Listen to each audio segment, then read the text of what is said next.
Hello, and welcome to the Transformation Stories podcast. My name is Adia, and I am the host of the series. This is a series created by the Adornment Stories collective. For Mental Health Awareness Week, we are releasing this bonus episode of the podcast. This is featuring Marwa from the Opening Doors Project.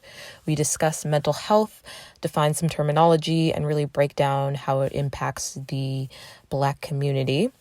Due to the nature of the episode, I am leaving a trigger warning. We dive into some heavy topics, including police brutality. We talk about the pandemic and a lot of different things that can impact mental health. So please be mindful of your own mental journey. Without further ado, let's dive into the episode.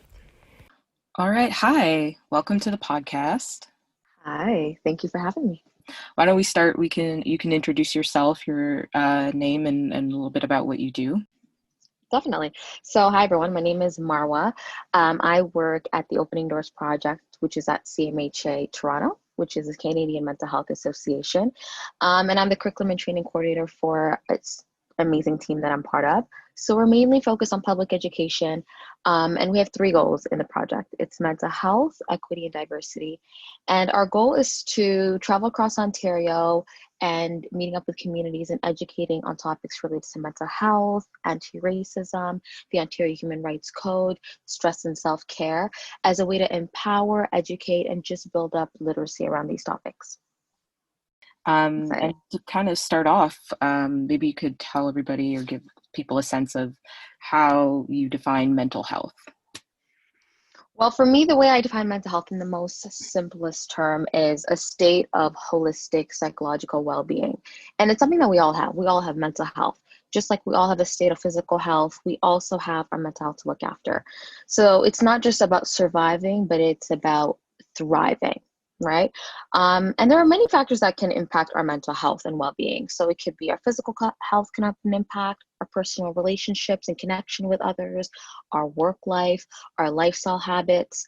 And that's why when I define it, I always use the word holistic because I think it's really critical to look at it from a big picture and look at it from like a mind, body, soul connection, because all these elements are really interconnected. So to be mentally healthy, we should pay attention to mental, physical, spiritual, and emotional aspects of our lives. Mm-hmm. Yeah, that's very true. It's the connection of all those things together. Yeah. So how does it differ from mental illness? So a lot of times and very often mental health and mental illness, they're used interchangeably. And that causes a lot of confusion and a lot of misunderstanding between the words. And just to clarify, do they relate to each other? 100%. However, they don't mean the same thing. So a phrase I like to start off with before delving into like the definition is everyone has mental health, but not everybody has mental illness. Right. So when we hear the words mental illness, it may stir up some feelings of very uneasiness because we don't fully understand it. Or we might have some images sort of pop up into our head of what we think or perceive mental illness to look like because of what the media has portrayed for it. But just to get into what mental illness is, if we think about the brain is one of the most complex organs in the human body. So mental illness, it occurs when the brain, just like any other organ, such as the heart or the kidney, is not working the way it should. Mental illness is a collection of disorders such as, we might have heard of depression, bipolar disorder, depression, and anxiety. And these symptoms range from a loss of motivation and energy, changing sleeping patterns, extreme mood swing, disturbances in thought or perception, or overwhelming obsessions or fears. And when we look at mental illness, they interfere with relationships and they impact a person's ability to function on a day-to-day basis, and it sometimes leads to social isolation. And a lot of the questions about mental illness that I think people are wondering is, well, what causes mental illness? Like, that's a very common question we get. It's like, well, how does someone get it? One thing just to put out there as a stat, it's 1 in every 5 Canadian will have some experience with mental illness in their lifetime. So when people started doing a lot of research and sort of delving into, well, where does mental illness, like what some of the causes, they found that it's a result of an interaction of a few things, an interaction of physical, environmental, and social factors. So it could be a combination of these, it could be a combination of 2, so on and so forth. And just to give you an idea of what I mean by these, when we talk about physical factors, that can include an individual's genetic makeup, Mhm. which may put them at, like, at a higher risk of developing a mental illness. Another thing can be physical trauma, right? Mhm. Another one could include misuse of substances, so on and so forth. So that's just a little look into physical. When we look at environmental factors, right, it's looking at our society, the environment we grow up in, the spaces we occupy. That can definitely impact a person's mental health and can lead to severe trauma. That can include sexual abuse, that can include war, for example, and that could also include racism. And another thing is looking at social factors, right? Where we live, whether we have a strong support network, right? Close to family, friends, or just close ones that make us feel safe. Our work environment can also impact our well-being. The amount of stress people are under. So it could be a combination of any of these three. And one thing I really want to highlight is mental health isn't just simply the absence of a mental illness. That Right. doesn't, right, like, it doesn't mean that, okay, I have good mental health because I simply don't have mental illness. No, that's not what it means, right? Mental health is, I mean, you can experience stress, you can experience difficult life events, you can experience burnout. We're living in a pandemic currently, right? Yes. All of these things that you experience, it can sort of, on a spectrum that, like, we look at mental health on a spectrum, right, and the ebbs and flows of well-being. So today you could have good mental health, but you could have something can happen tomorrow and you can have poor mental health. So even your mental health can sway on that spectrum. Mhm. So hopefully that helps clarify the difference. No, it's really good to have that clarification, especially for folks, and as we're saying, yeah, like living through this pandemic, I think it's more important than ever for people to be aware of those distinctions and be aware of that spectrum along mental health. Exactly. Yeah. Exactly. One thing that I really want to just let folks know is that, if you're ever feeling certain things that are, like, you might have an event that's going on, or you might be feeling some symptoms of that I mentioned earlier, whether it's mood swings, or you're changing sleeping patterns, or loss of motivation or energy, or just feeling of this overwhelmness. A lot of times we turn to Google, which is really handy at times, just to sort of clarify things for us. But I always encourage people to don't rely on what you see on Google, because that can sometimes stray you or overwhelm you further and send you down a big rabbit hole. So whenever you are feeling, I do encourage people to definitely seek out safe professional help that can help guide them to the right resources. Absolutely, absolutely. Yeah, you want someone who can help you through that process of if you were to get diagnosed, you'd want someone there who could help you through that process because they know the information rather than trying to diagnose yourself on the internet. Exactly. Which, I mean, the internet has a lot of great stuff, but let's leave diagnosing our health symptoms to professionals. Also, they can even just help you just sort of d- uh, unpack your thoughts, right? It doesn't necessarily have to be a diagnosis. Maybe you're just going through a lot that it's impacting your mental health, and they can really help you unpack that as well, right? So there's a lot of things that they can help with. Very true. Now, in this conversation of mental health, do you feel, particularly for the Black community, that it's sort of its own conversation? 100%. I think when we talk about mental health, I think mental health for all in that conversation is great. But I think to understand how various communities are impacted is really crucial and critical, in ensuring that we provide them with equitable services. But I think to understand this better, we need to first talk about what health equity is and what it really means. And even when we look at the word equity, that's another word that often gets mistaken and used interchangeably with equality. Right. So when we think of equality, it's about treating everyone the same, right? So I like to look at it like treating everyone mathematically the same. So if I give, Addie, if I give you one apple, I'm going to ensure to give everybody else in the group one apple, right? So I'm treating you all with equality. But when we think about equity, that just sort of takes it a step further, and that's looking at justice and treating everybody with fairness and treating people according to their needs, which is Right. very critical when we talk about mental health and services, because you can't treat everybody the same way, because not everyone's the same. We're all different. We have different experiences. We all go through different traumas. So I think that's really critical to understand. So what that is. So now when we think about health equity, that's just how everyone has fair and just opportunity to be healthy, right? Right. And what do you need for that to happen is you need to have barriers and obstacles removed to health, to what we consider optimal health, right? So barriers can include poverty, Mhm. because we know poverty is tied to a lot of things, housing, adequate housing, um, a space that is free from discrimination, so unfair treatment, right? You need to remove that barrier. And there's a lot of things, access to good jobs, right? Not it's and a lot of times when we talk about jobs, it's not just having a job.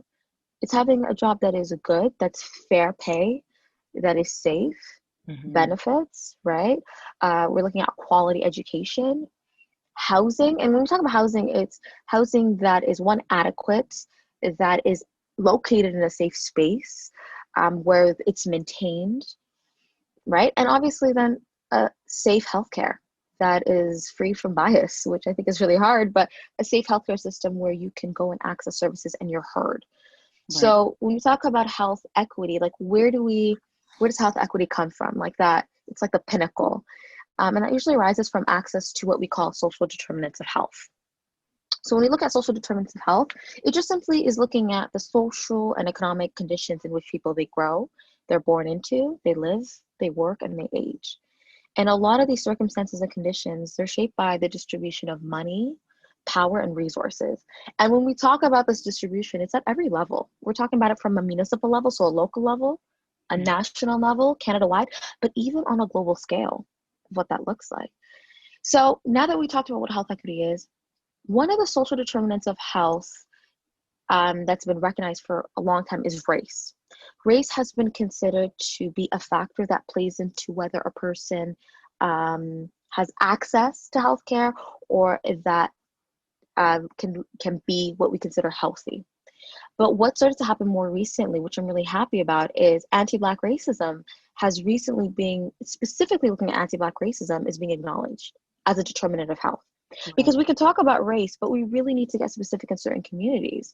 And so anti-Black racism has been acknowledged. And really that's thanks to the hard work and advocacy of many Black Canadian communities and their allies, and just recognizing specific health and social impacts of anti-Black racism in Canada.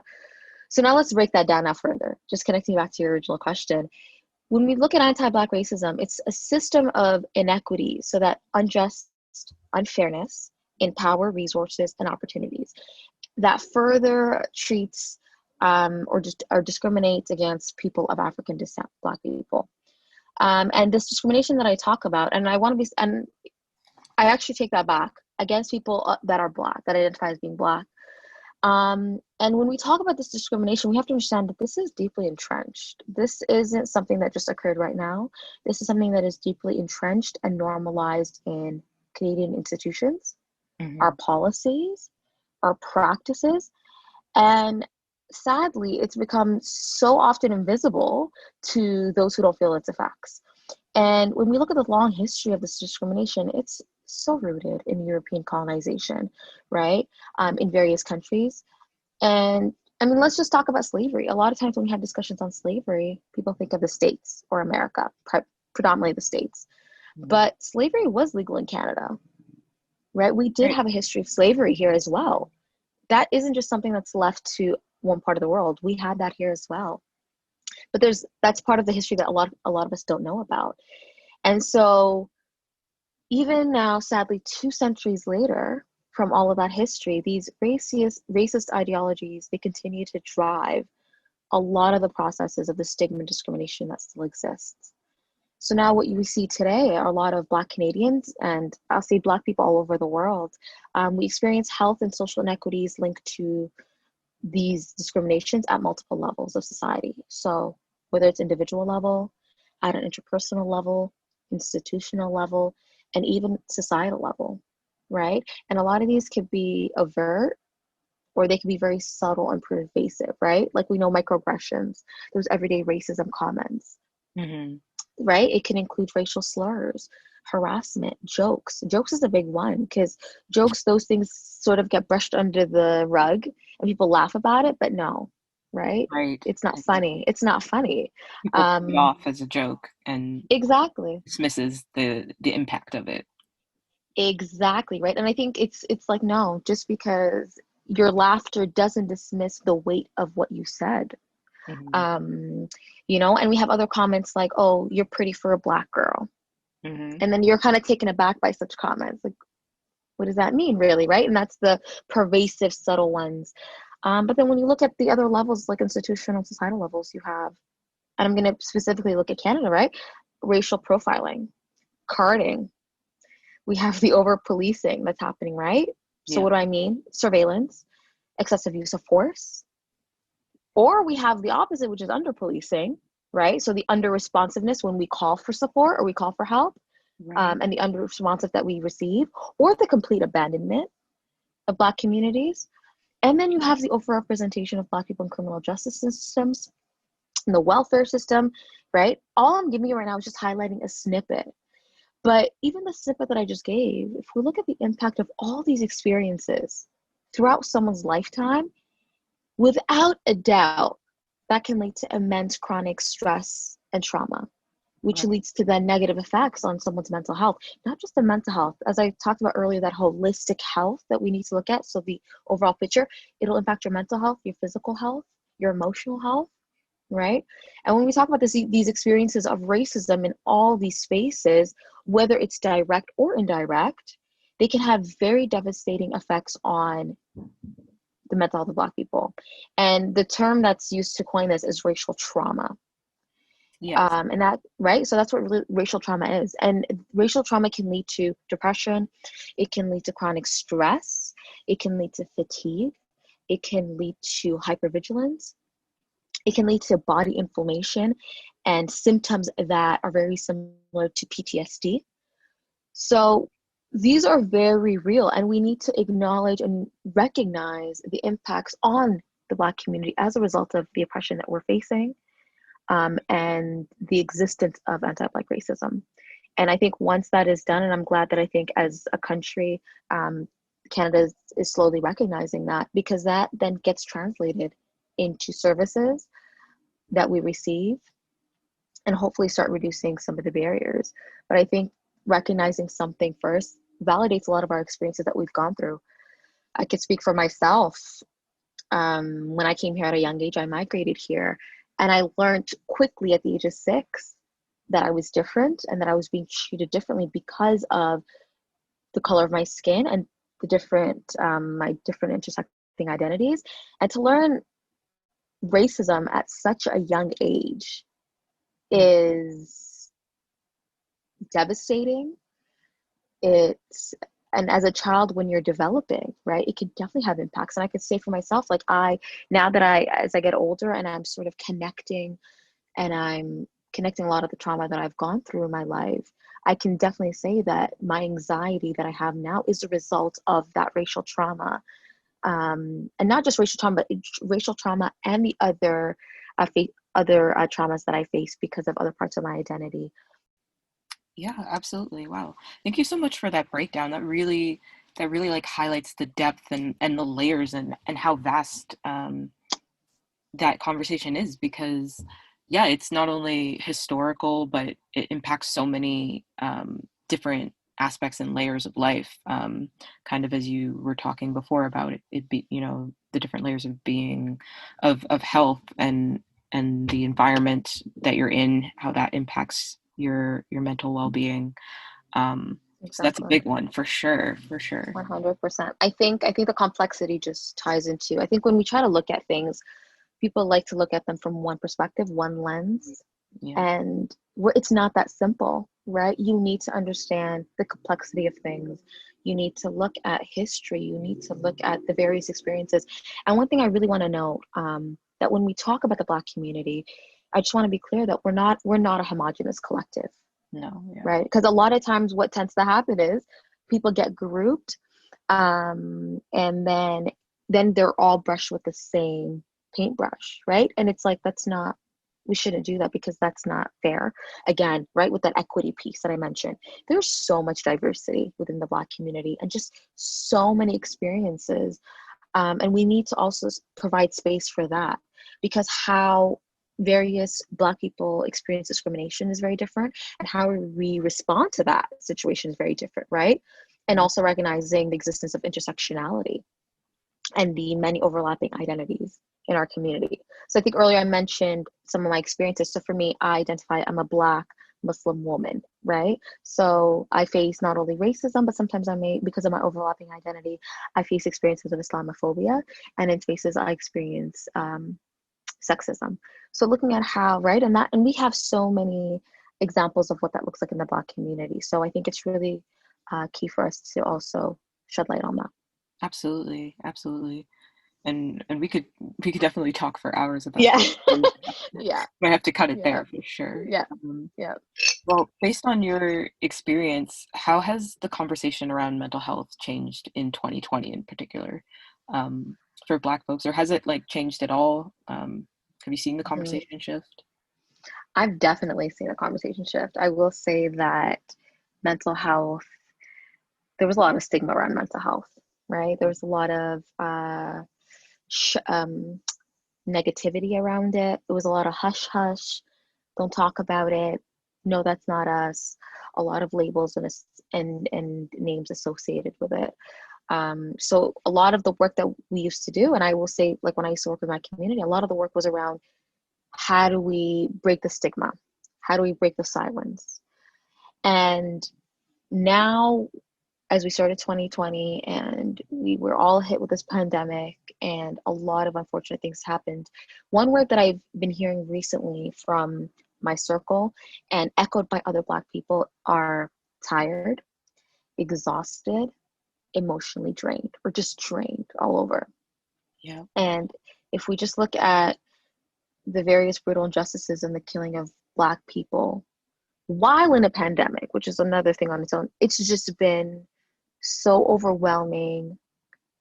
I don't even have words. I think Yeah. my words don't even describe, I think, the depth of what we all felt witnessing that, right? And witnessing that trauma, and not just witnessing it once, but witnessing it on repeat, witnessing people dissect it, witnessing people make excuses for it, witnessing once again, not even once again, multiple times, our Blackness just not even being recognized and being treated less than. And so, and when we think of the experience of what happened to George Floyd, and that's just one of many, I think the instance of the knee on the neck was very symbolic of how countless Black people have felt and experienced for centuries. And Yeah. I think that in itself brought so many deep-rooted emotions to the surface. And it allowed people to start allowing themselves to feel these emotions, and not just feel them, but talk about them more openly. And there's just been a lot of, I think, validation and less stigma. Mhm. And now our conversations are around genuinely asking people, how are you feeling? And I find that we're talking more about our feelings, and we're not shying away from it. And we're accepting that, yes, we are in a process of, we've all just gone through so much trauma and we're all trying to heal. And the one thing that I think I found a highlight in all this is that, like, the conversations people are having. And it makes me so happy that we're allowing ourselves to feel, but also validating other people and moving away from that negativity and ideas of what we thought mental health was, right? No, we don't go through it. A lot of things that I used to hear growing up is that, no, Black people we don't deal with mental health. That's for other people, right? That's not us, not here. Or just sort of putting it in a box and telling people to just shut their lid and Yeah. keep it in another space, right? Now I feel like everyone is talking about it, and not just talking about it, but I think providing safe spaces. Like, I'm finding that there's so many um, safe spaces where people are able to talk about this openly and find that support. So it's a great.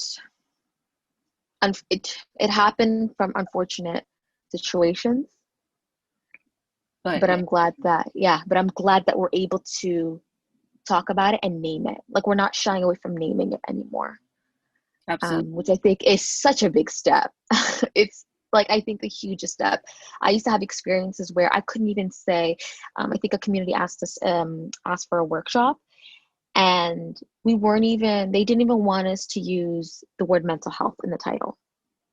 Wow. Like, so when we talk about the stigma, like, it is so deep rooted, and just how deep these ideas that people have about it has really created this barrier from people talking about things, or just asking for help, or just educating themselves. I think education is that big thing, right? It's like, how do we just educate ourselves so we know more, so that we can then unlearn.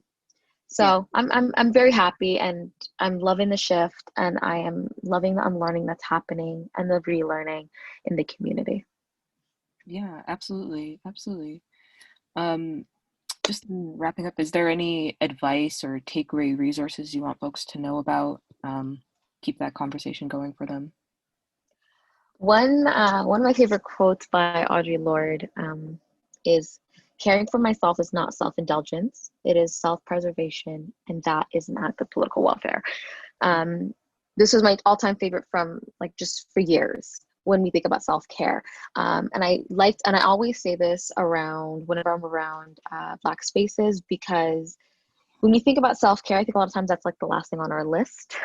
Yeah. Because just life is busy, right? Our life is like just boom, boom, boom. It's just one after the other after the other. And also the way that we think of self-care, right? We think of this 5 hours, I'm going to the spa, and right, this overindulgence. I wish my self-care could regularly be, right? I wish I could go to the spa for every time I need self-care, right? I mean, which is still good, by the way. Hey, if you want to go to the spa, please treat yourself. But that's not just what self-care is. It's not just, right? It's so many different aspects that you could do to take care of yourself. And it could just be 10 minutes every day. And whatever that 10 minutes or half an hour that you do, it's just reminding yourself that you matter, and just recentering yourself, because things are hard, right? And that act of you just taking care of yourself, I just want to emphasize, based on the quote, it's not self-indulgence. It's the way that we survive. It's for survival. It's how we self-preserve ourselves, right? And that's why it's like, it's definitely an act of warfare. And I think this quote, I think more than anything, means so much now with everything that's going on, and as we are going through so much and still going through so much, it's how do we continue to take care of ourselves in such hard times. So I like to think of self-care as anything that takes care of yourself, anything that you enjoy, anything that centers you. So definitely take the time to sit down with yourself and see what that looks like for you, and create your own self-care journey, and just take that 10 minutes every day, or even more if you have the time, to take care of yourself, because you definitely matter. We all matter, and we'll get through this together. Wow, amazing. I actually love that quote. So that was perfect. Thank you so much for coming out. Very, very welcome. Maybe you could tell everybody where they can reach you. Yes. So one thing I didn't mention earlier, maybe I should have during the introduction. So we offer free workshops. So we're funded by the IRCC, so the federal government, and it allows us to provide free workshops to communities all across Ontario. So if you are interested in hosting a workshop for your community on mental health, or stress, or self-care, or anti-racism, or we have about 6 workshops. Definitely you can reach us out at our email, which is openingdoors@cmhato.org. And if you're just wanting to sort of be immersed with articles about things related to equity, health, diversity, so on and so forth, you can definitely follow us at our Twitter, which is at @openingthedoor. So give us a follow, and we're always posting things about what's happening, and just connecting to just health equity within our communities and various topics. Thank you so much for coming out. This was really informative, as I expected, but even more so. I feel like we could go like another hour and dive in deeper and pick things up. But exactly, we'll have to leave it there for now. Thank you so much for coming on again, and you're very welcome. Hopefully talk again soon. Definitely. Thank you. All right, that concludes our time. Thank you so much for joining us. Be sure to follow Adornment Stories on Instagram and Facebook at adornment.stories, and head over to adornmentstories.com/podcast for more details about the podcast. Thank you so much. Bye.